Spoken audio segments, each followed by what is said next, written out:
Salut tout le monde, salut les gratteurs, salut les gratteuses, ici Cédric, j'espère que vous allez bien. Alors je vous présente aujourd'hui un nouveau tuto, et ça sera mon tuto 261. Au cours précédent, on avait regardé une rythmique Chicago Blues en accompagnement. Aujourd'hui on va travailler un solo. Alors pour jouer ce solo, on aura surtout besoin de la gamme pentatonique et de maîtriser les bends. Donc pas besoin de jouer encore une fois un milliard de notes, un bon petit plan. Pensez à répéter vos plans, pas besoin de chercher à chaque fois des milliards de notes ou des milliards de plans. Sur une grille, un plan ou deux suffit largement et le tour est joué. N'hésitez pas sur ma chaîne YouTube, si vous aimez bien mes cours de blues, à aller dans l'onglet Blues, justement, pour regarder un petit peu tout ce que j'ai fait. Vous pourrez retrouver la partition de ce solo sur mon site bassguitarandrock'n'roll.com. Donc on perd pas de temps, musique! Alors on est toujours sur le même blues que la dernière fois, essayez donc de trouver un backing track sur YouTube et vous faites tourner. Donc on est toujours en tonalité de Mi, donc la gamme qu'on va utiliser ça va être la gamme de Mi mineur pentatonique. Donc je vous ai fait un schéma, vous regardez à l'écran et je vous montre la position. Alors 15-12 sur la petite corde, 15-12 corde de Si, 14-12 corde de Sol, 14-12 corde de Ré, 14-12 corde de La et 15-12 corde de Mi grave, d'accord? Donc normalement c'est une gamme que vous connaissez, donc entraînez-vous bien à la monter et à la descendre. L'idée c'est que sur ces notes-là, les bends les plus utilisés vont être à la 15e case sur la corde de Si, en faisant un bend d'un ton, d'accord? On va aussi utiliser un bend à la 15e case sur la corde de Mi. Et on va aussi utiliser un bend à la 14e case sur la corde de Sol. En fait, quand on va jouer ces bends, ça sera des bends assez longs, bien souvent. Et il faudra essayer de vous exercer à les vibrer. Au niveau du son, j'ai mis un petit peu de delay, de la reverb et surtout de la distorsion. Donc ça se prête vraiment bien à entendre les vibrer. Voilà, on en reparlera. Essayez d'expérimenter ça tranquillement. Pensez d'abord à la hauteur de la note, vous la faites tenir un petit peu et vous vibrez derrière. Le principe du solo, c'est qu'en fait on va avoir un plan sur 4 mesures qu'on répétera sur les 4 mesures suivantes. Et ensuite, voilà, sur les 4 mesures de fin, un petit plan qui change. C'est vraiment un solo cliché que je vous fais. Mais voilà, je pense que ça peut vous faire du bien de travailler ce plan-là. Donc pour commencer ce solo, on ne va pas démarrer sur le premier temps.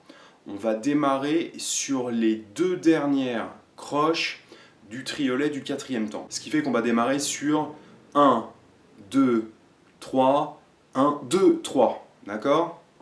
Donc, 2, 3. Je fais un petit barré à la 12e case ici, et ça va être très important d'utiliser ça sur plein de plans du solo. Donc de bien, avec la phalange, bien coincer la corde de Si et de Mi. Donc 3, 4, 2, 3. Ensuite, 2 bends à la 15 en croche. D'accord? Ça va être une note assez longue. Donc on pourra vibrer sur le bend. Ok. Même démarrage, je vais démarrer sur mon 4e temps, sur la 2e et la 3e croche du triolet, pour faire à nouveau. Et là, je vais faire une succession de triolets. Ça va me faire bend en 15, 1, 2, 3, à nouveau mon 12-12, corde de Mi, corde de Si, donc le premier, le deuxième, et je finis sur mon bend à la 15, d'accord? Si je vous fais mes 2 premières mesures lentement, 3, 4, 2, 3, 1, 2, 3, ok?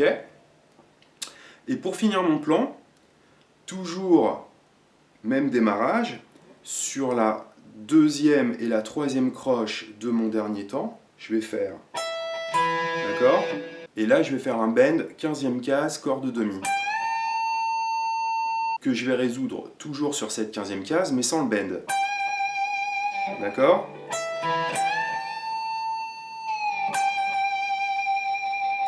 Et ensuite, toujours ce petit 12-12. Je rattaque mon 12 aigu. D'accord?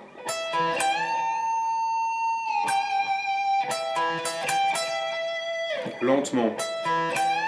Le bend. Je le redescends. Je rattaque sans le bend.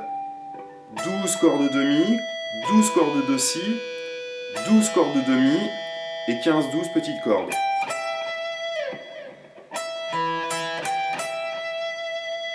D'accord? Je vous fais donc cette première grande phrase qu'on répétera une deuxième fois.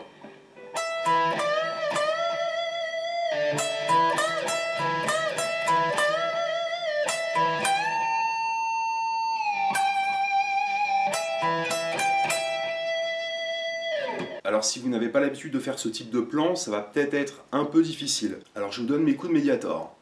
O, ba, ba, ba.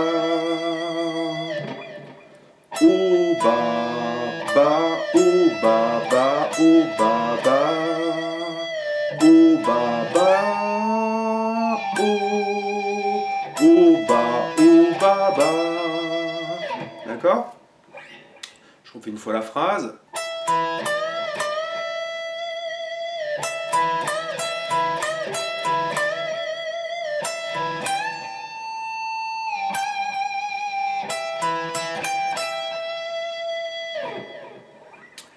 Donc cette notion de petit barré est très importante. Donc là on a joué les 4 premières mesures. Comme sur mon blues Chicago de la dernière fois, sur ces 4 mesures, on a une mesure de mi, une mesure de la, 2 mesures de mi. On a donc un quick change à la deuxième mesure. Sur ma 5e, 6e, 7e et 8e mesure, on aura 2 accords de la, enfin 2 mesures de la et 2 mesures de mi. Donc je vais faire exactement le même plan, je vais le refaire une fois pour vous remontrer ça, très lentement. Regardez mes coups de médiator, vu que je vous les ai détaillés tout à l'heure.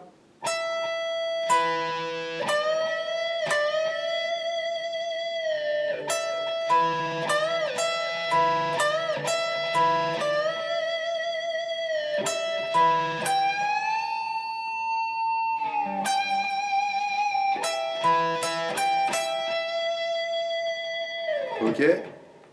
Bien évidemment, si vous avez la partition sous les yeux, ça va vous aider.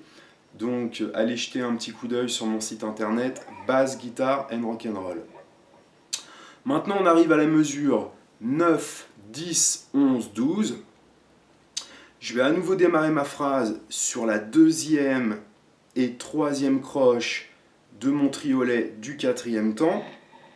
Et cette fois-ci, je vais faire une glissade pour atterrir à la 14e case, corde de Ré.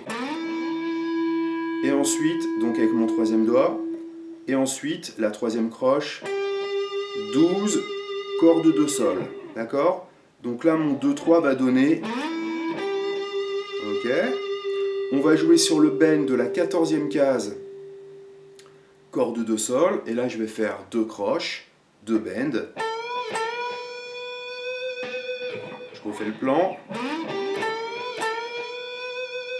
Alors d'une manière générale, pour avoir plus de force pour mes bends, je les prends bien souvent avec mon 3e doigt et je m'aide du 1er et du 2e que je place sur les cases à côté pour avoir plus de force et ça m'aide à bien monter mon bend et à essayer surtout d'être juste.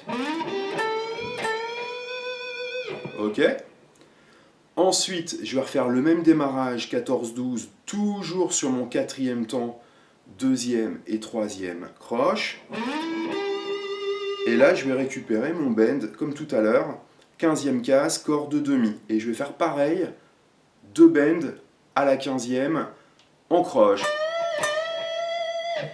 Vous voyez que là, c'est pas les mêmes plans, mais c'est le même plan rythmique. C'est le même démarrage. 14, 15. Ok? Là, on arrive sur les 2 dernières mesures.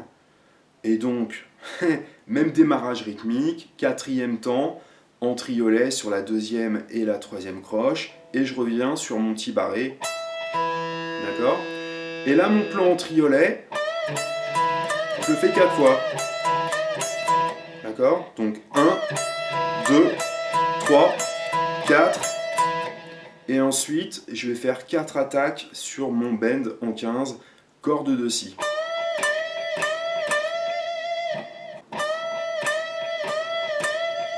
Et ce dernier bend, je vais le finir en blanche, d'accord?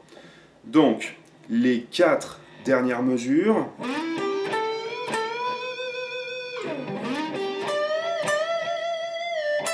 Un, 2, 3, 4. Et voilà mon solo. Alors le backing track sur lequel j'ai fait le solo est environ 85. Je sais que vous pouvez trouver sur YouTube des backing tracks qui se rapprochent de cette vitesse-là. Et qu'il y ait un quick change ou pas, ça ne changera strictement rien. D'accord? Donc essayez de trouver un blues en mi pas trop rapide. Là, je vais vous faire une petite démo juste avec une boîte à rythme et on va se mettre à 70. Ok? On y va. 1, 2, 3, 4.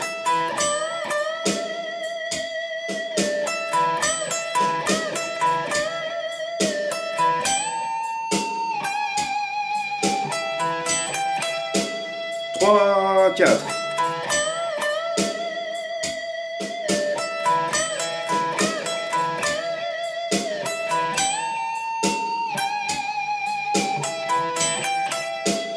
Trois, 4.